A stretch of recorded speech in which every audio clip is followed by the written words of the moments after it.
জিওগ্রাফির কিছু ইম্পর্টেন্ট প্রশ্ন যেগুলি ডাব্লিউবিসিএস পরীক্ষায় এসেছে।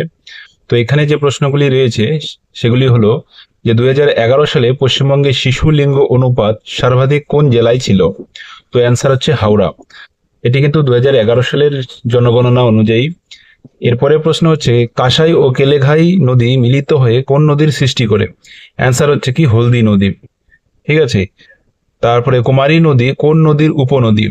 অ্যান্সার হচ্ছে কংসাবতী নদী। দক্ষিণবঙ্গের সর্বোচ্চ শৃঙ্গ কোনটি? দক্ষিণবঙ্গের সর্বোচ্চ শৃঙ্গ হচ্ছে কি গোর্গাবুরু। পশ্চিমবঙ্গে মোট কতগুলি জেলা রয়েছে 2017 হিসেবে? তো পশ্চিমবঙ্গে মোট হচ্ছে কি 23টি জেলা রয়েছে। নিম্নলিখিত কোনটি সঠিকভাবে মেলানো হয়নি? তো এখানে অপশন ছিল, তো সেই হিসেবে বলা হয়েছে যে এখানে যেটি মিলেনি সেটি হচ্ছে NH34 সেবক গ্যাংটক রুট। তো এখানে সঠিক যেটি হবে সেটি হচ্ছে কি NH10 সেবক গ্যাংটক রুট। এরপর তিস্তা নদীর পশ্চিমাংশকে কি বলা হয়? তিস্তা নদীর পশ্চিমাংশকে বলা হয় তেরাই এবং পূর্ব অংশকে বলা হয় ডুয়ার্স।